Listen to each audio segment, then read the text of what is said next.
بسم اللہ الرحمن الرحیم۔ السلام علیکم ورحمۃ اللہ وبرکاتہ۔ میں ہوں سید عاشق حسین اور آپ دیکھ رہے ہیں اسلامک نالج۔ آج کی اس ویڈیو میں بات کریں گے خواب میں بلی دیکھنا کیسا۔ تو اس کی مختلف صورتیں ہیں: معلوم بلی دیکھنا، نامعلوم بلی دیکھنا، اور بلی کو کوئی چیز کھاتے دیکھنا۔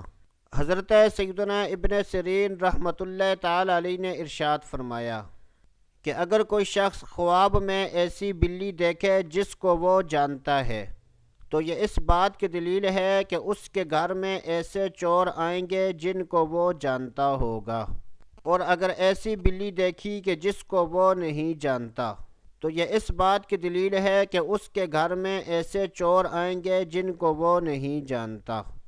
اگر خواب میں دیکھے کہ بلی نے اس کے گھر سے کوئی چیز کھا لی ہے تو یہ اس بات کی دلیل ہے کہ اس کے گھر میں چوری ہوگی۔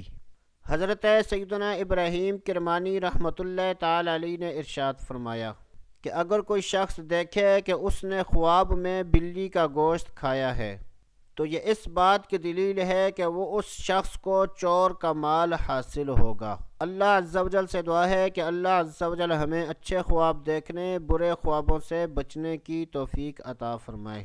تو دوستو ابھی کے لیے اتنا ہی، اگلی ویڈیو تک اجازت، اللہ حافظ۔